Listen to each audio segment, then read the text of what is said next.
오늘은 창세기 48장 8절부터 22절까지가 되겠습니다. 먼저 8절부터 쭉 보시면 야곱이 요셉의 아들들을 보고 누구냐고 묻죠. 지금 나이가 많아서 죽을 때가 됐다는 이야기를 듣고 요셉이 지금 두 아들을 데리고 백문안을 갔지 않습니까?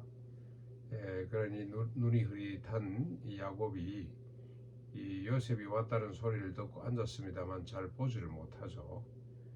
그래서 묻습니다. 흐릿하게 보이겠죠. 이 두 아이들은 누구냐고 물었더니 요셉이 하나님이 여기서 주신 아들들입니다 라고 대답을 합니다. 그러자 요셉이 그들에게 축복하고 요셉이 두 아들을 아버지 앞으로 데리고 가니 야곱이 그들에게 입맞추고 요셉에게 말합니다. 내가 네 얼굴 보리라고 생각지도 못했는데 이렇게 하나님께서 내 자손까지 보게 하시는구나 하고 감격하죠. 그리고 요셉이 엎드려 절하고 므낫세를 야곱의 오른손을, 에브라임을 야곱의 왼손을 향하게 세웠습니다. 축복하려고 하니까 이제 축복을 받기 위해서 세웠는데 야곱이 팔을 척 어긋나게 해서 이렇게 해가지고 오른손을 에브라임의 왼손을 므낫세 머리에 얹어서 축복을 하려고 합니다. 그리고 이렇게 축복을 하죠. 내 조부 아브람과 아버지 이삭이 섬겼던 하나님, 나의 출생으로부터 지금까지 나를 기르신 하나님, 나를 모든 환난에서 건지신 하나님께서 이 아이들에게 복을 주시오며 이들로 내 이름과 내 조상 아브람과 이삭의 이름으로 칭하게 하시오며 이들이 세상에서 번성하게 되기를 원합니다 하고 축복을 합니다. 야곱의 하나님은 어떤 하나님입니까? 내 조부 아브람과 아버지 이삭이 섬겼던 하나님, 나의 출생부터 지금까지 나를 기르신 하나님, 나의 모든 환난에서 건져내신 하나님, 언약의 하나님이죠. 그 언약을 이루기 위해서 신실하게 지키시고 보호하시고 인도하신 하나님입니다. 그 하나님의 이름으로 축복을 하는데 어떻게 축복합니까? 이들이 내 이름과 내 조상 아브람 이삭의 이름으로 칭하게 하시오며 무슨 뜻이죠? 언약의 바늘에 서게 해 주십시오. 우리 할아버지 아브람, 우리 아버지 이삭, 그리고 나에게 주님이 언약하신 바가 이들에게도 이어지도록 하십시오. 하나님의 그 큰 섭리, 하나님의 언약은 곧 하나님의 뜻입니다. 그렇죠? 그 뜻에 바늘에 서는 자식들이 될 수 있도록 해 주십시오.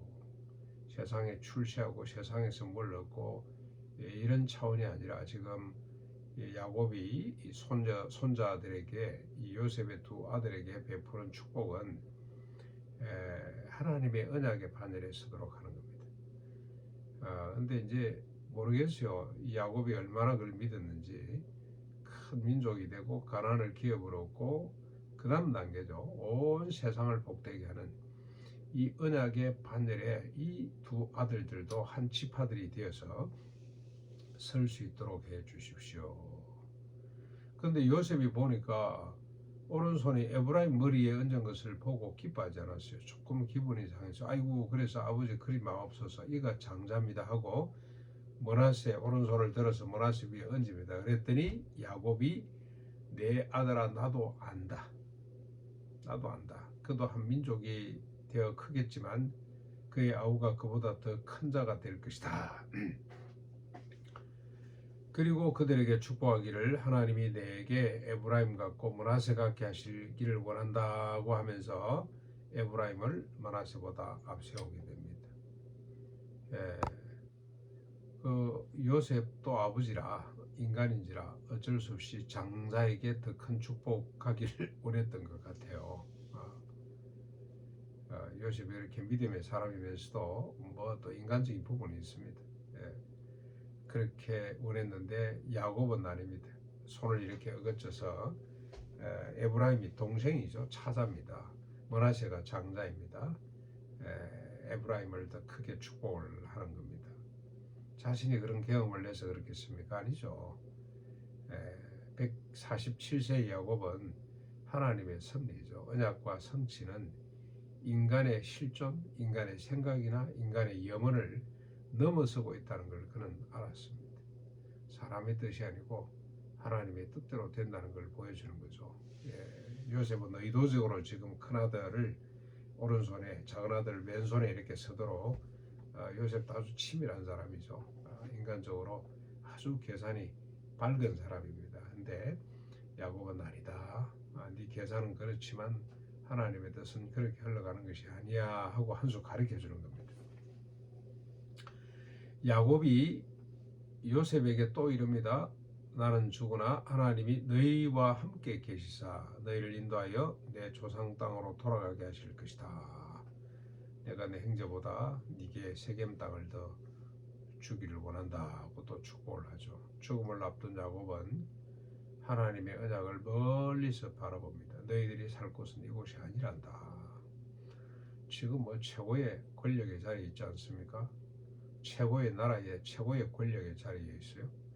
지금으로 치면 미국의 국무장관 이때 있는 겁니다. 부통령쯤 된 거죠. 부통령보다 힘이 더 있습니다. 국무장관은 실제로 모든 부처를 다 관장하니까 그렇게 힘 있는 자리에 있는데 이 자리가 너희의 자리가 아니다.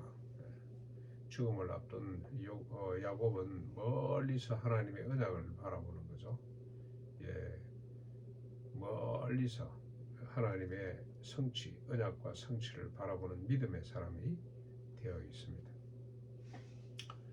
오늘도 우리가 어떻게 살아야 되겠습니까? 내 생각이나 내 실존에 의존하지 말고 하나님의 뜻에 맞추어 사는 삶을 살아야 되는 거죠.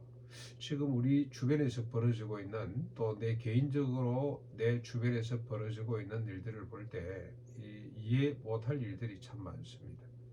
인간적으로 계산해야 될 복잡한 일들이 많죠. 그러나 우리는 그걸 넘어서서 하나님의 큰 섭리, 하나님의 뜻을 바라보는 사람이 되어야 됩니다. 그 지금 상황에 어떤 일이 일비하거나 휘둘리지 말고 우왕좌왕하고 자매로고 할 것이 아니라 멀리서 하나님의 뜻을 바라보고 살아가는 아브라함 같고 이삭 같고 야곱 같고 요셉 같은 이런 삶을 이어가야 되겠다는 겁니다. 이게 야곱이 지금 오늘 요셉의 두 아들에게 축복하는 내용이죠. 네 생각대로가 아니고 하나님의 뜻대로. 안다. 인간적으로는 그렇지만 하나님의 뜻은 그런 것이 아니야. 이 가나안의 여러 변화가 지금 오고 있지 않습니까? 어제도 이사장이 다녀갔습니다. 아주 중요한 이야기를 했어요. 큰 변화가 올 것 같습니다. 인간적인 계산으로 보면 뭔가는 생각이 들지만 하나님의 큰 뜻으로 보면 조금 더 우리가 흔들릴 이유도 없고 우리 길 멀리서 바라보고 가면 되는 겁니다. 하나님의 사람들은 눈앞에 있는 이 이권, 눈앞에 있는 어떤 감정이나 이걸 쫓는 사람들이 아니라 멀리서 하나님의 나라를 바라보고 한 발짝 한 발짝 최선을 다해서 가는 것이 마치 소가 듬직듬직하게 그냥 조용히 가는 것처럼 우보죠. 우보. 어느 시인의 호가 우보이기도 합니다만 우보의 삶을 살아가는 하루가 될 수 있기를 바랍니다.